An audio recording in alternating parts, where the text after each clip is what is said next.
Hello everyone, my name is Mystic. Today's episode is going to be a continuation of one of my most popular series, one that's long overdue for a sequel. With my new writing style, a greater appreciation for characters and drama, and a burning desire to get something new out, I decided to make a new part for my baby, What If Bardock Saved the Saiyans?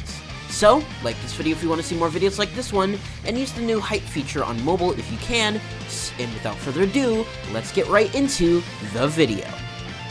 Where we last left off, Bardock had completely eviscerated Frieza in the upper atmosphere as the first Super Saiyan in 1,000 years. However, it had come at a grand cost. Raditz, his son, had died. So Bardock was devastated at the thought of losing his one and only son on planet Vegeta. So devastated that he couldn't focus on anything else, or focus on logic. He couldn't remember Kakarot, he couldn't remember the Dragon Balls. He was so solely focused on the death that nothing else mattered. Both Gine and Bardock were in mourning, with Granola only there to keep them company in the time after the battle. A few days pass, and Bardock is reminded by Granola that he needs to be brought home back to planet Cereal and Monito. With those words, the fog that had been obscuring Bardock's mind cleared. The Dragon Balls! He'd been so focused on the loss of his son that he had forgot about them. Soon after, Bardock left planet Cereal and convinced Monito to use the Dragon Balls one last time to revive all the Saiyans killed by Frieza and his men in the battle in Vegeta's upper atmosphere. Tarambo grants the wish without issue, and the Saiyans return, cheering at the miracle and the emergence of the Super Saiyan of legend. As soon as Bardock returned from Cereal, he wanted to just go home and lay low for a while. All the excitement deserved a big meal and a break. He loved Gine's cooking, she was really good at meat. He loved fighting and all, but this was exhausting emotionally, which he wasn't prepared for. But as soon as King Vegeta realized he was here, he sent an envoy and summoned Bardock to the palace. Bardock felt a bit uneasy at this, but left and found himself before the royal court. Bardock felt eyes all over him from the elites and bowed in the presence of the king, but King Vegeta told him to stand up.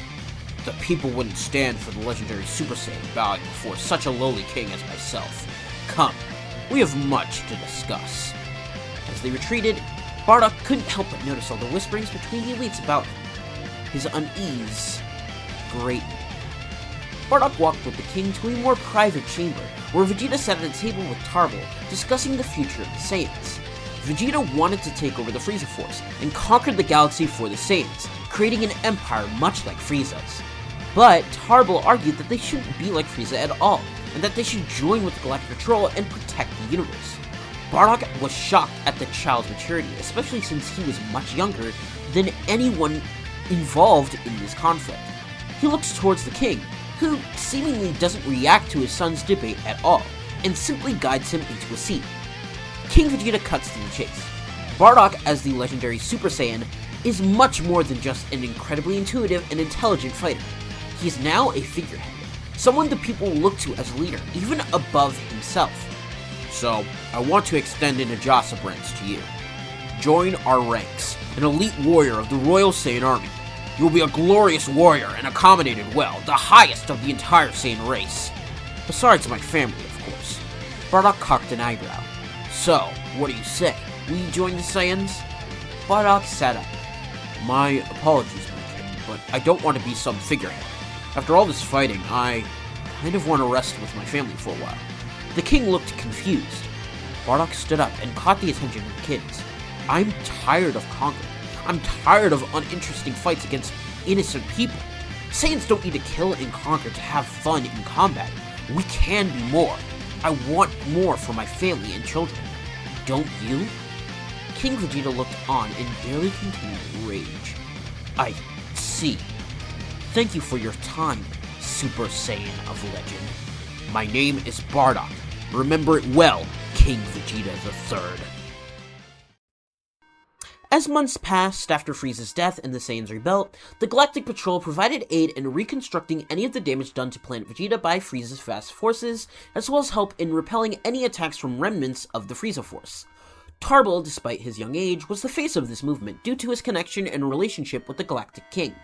The diplomatic relationship between the Galactic Patrol and the Saiyans was a little shaky at the start, given their history as violent warriors. So Tarble handled all the talks despite his young age to maintain that relationship, as well as providing real value to the Galactic Patrol through some Saiyans becoming patrollers themselves.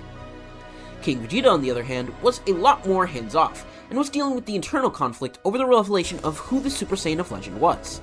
If he could not be controlled and didn't agree with this vision of taking over the Frieza Force, how could he remain in power? Vegeta watched as his father struggled with this and cursed Bardock. As a young man, he didn't exactly understand the full context of this situation, but still decided to hate Bardock for making his family feel less special. The two would stew in anger and isolation as Tarble furthered the Saiyans' new role as agents and protectors annexed by the Galactic Patrol. However, Prince Vegeta felt something wrong with this anger, something he couldn't escape. Bardock was the Super Saiyan of Legend, the Saiyan who was destined to guide their race to a prosperous future. Shouldn't he honor his decisions? Shouldn't he try his best to listen to him?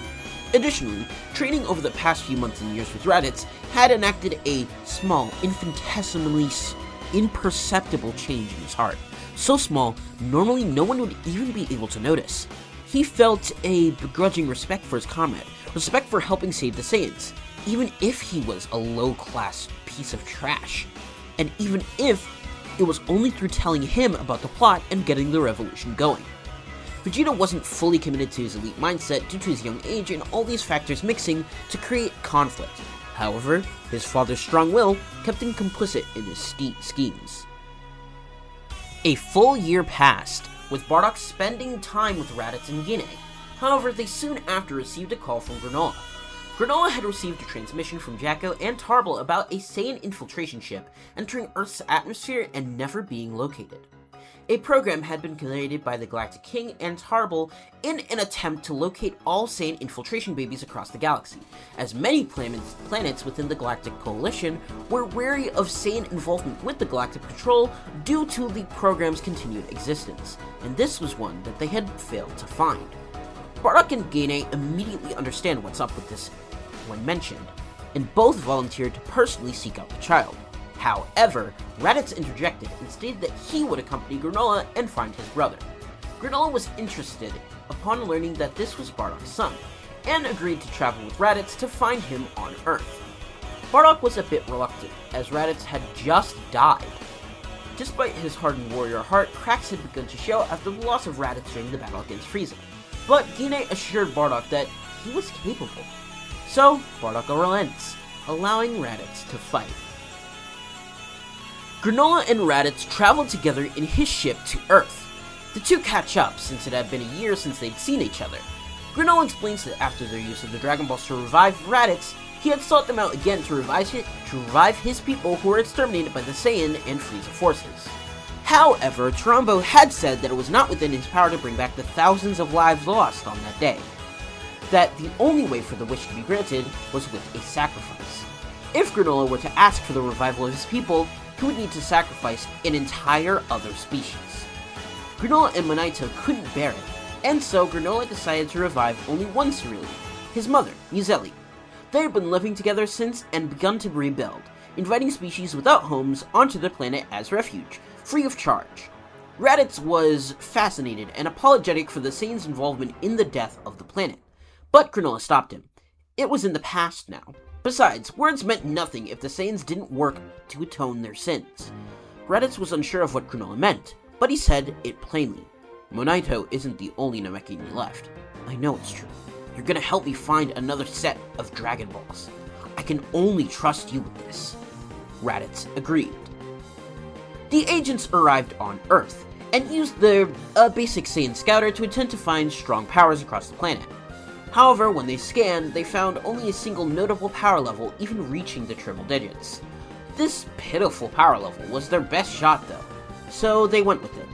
Raditz and Granola landed on Roshi's island, and were surprised to find only what seemed to be a weak old man there.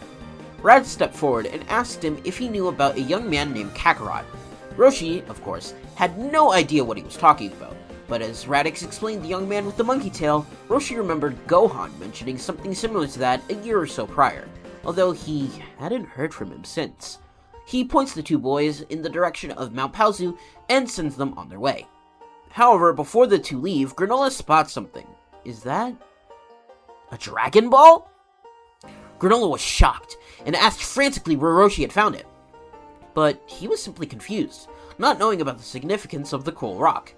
Granola saw the number of stars as well as the size of the ball and assumed that this planet must have stronger Dragon Balls than his, 3 instead of the 2 that he needed to collect. He thanked Roshi and said that he'd be back later. Roshi was confused but wished the boys well. It took the two very little time to arrive at Mount Paozu, and they searched the forest to find any trace of Kakarot. However, they really couldn't find any notable trace of him. That was until they found a power level, small, but large enough to be more than just another forest creature. They descend down into the trees and find a small house, with a young boy eating a large fish over a fire. They both immediately realize, just the resemblance alone is enough to prove it to them. Goku looks on at the strangers who appeared before him and assumes a fighting stance. Raditz walks forward and introduces himself. He was Raditz, his brother, and he was here to bring him home. Goku was confused. Raditz continued to explain, a bit bewildered that he didn't remember. His name was Kakarot, he was a Saiyan, yada yada. But Goku wasn't convinced, or even cared much. He cared a lot more to show his new family his life now. Grandpa Gohan had disappeared about half a year ago now, so he felt quite happy. He invited both the strangers inside and showed them around his house. He even showed them his family heirloom, which Gohan had left behind, a sphere that housed his soul. Granola was shocked. Another Dragon Ball already? But his heart dropped seeing the amount of stars within. 4? How many did this planet have? He asked Goku, but he also didn't know anything. Granola was sad. Raditz was tired and asked Goku to come home with them. That he was weak now and they could help him become so much stronger. But Goku refused. He had promised Gohan to protect his Dragon Ball, and he couldn't bear taking away from his home. Raditz got frustrated and was nearly about to pull Goku away by force. However, Granola stopped him. This wasn't the way of the new Saiyans. Raditz agreed and just wished Goku well. He hugged his brother and said that if they ever needed to talk again, he could use this communicator, which he handed to him. But just as Raditz went to hand it over properly, he got a transmission. Tiber, a Saiyan Galactic Patroller, contacted the two young agents and requested the return to Planet Vegeta immediately. Raditz was a bit shocked, but they decided to work to go home. Goku watched as the two interlopers left his home, and wondered if they would ever see each other again. As Granola and Raditz arrived back to Planet Vegeta, they saw a huge army of Frieza Force, or at least what seemed to be Frieza Force, soldiers. They flew down to the planet and found themselves in the middle of a huge battle. Tiber found the two and explained. As revenge for destroying Frieza, Cooler, his brother, had arrived and attacked the Saiyans. Tiber fought alongside Yuzeli, who had arrived to support them. The Saiyans were destabilized, with the forces making sure no organized army could form to oppose them. Another thing was true as well. Bardock was missing. The armored squadron laid havoc against the planet, as the leaders of the army stood face, Cooler and King Vegeta. I think this is a good place to leave off for now. What do you guys think of this video? I think it's a good second part. With my new writing style, plant seeds for the future, blah blah blah, you get the chance. I kind of messed up what I was reading in the script there. It planted seeds in the future for Saiyans and conflict throughout the series. I wonder if you guys can predict what I have planned for the future. If you do like this video, please be sure to like, share it, and subscribe for more videos like this one. I wanted to thank you all for sticking with me despite my absences. If you want more videos from me but aren't specifically interested in Dragon Ball, I recommend subscribing to my second channel, Mystic Mocha. I plan on posting a lot there, and by the time of this video is uploaded, I should have a video out about Saiyans vs. Dave Strider, which I can definitely guarantee that I have out. It will be linked right here in the card above. I hope you all enjoy it. Additionally, you can follow me on my Twitter and join what should be my final, brand new Discord server made in prep for 1,000 subscribers, all linked in the description. I wanted to thank you guys for watching once again, and I will see all of you in the next one. Bye-bye!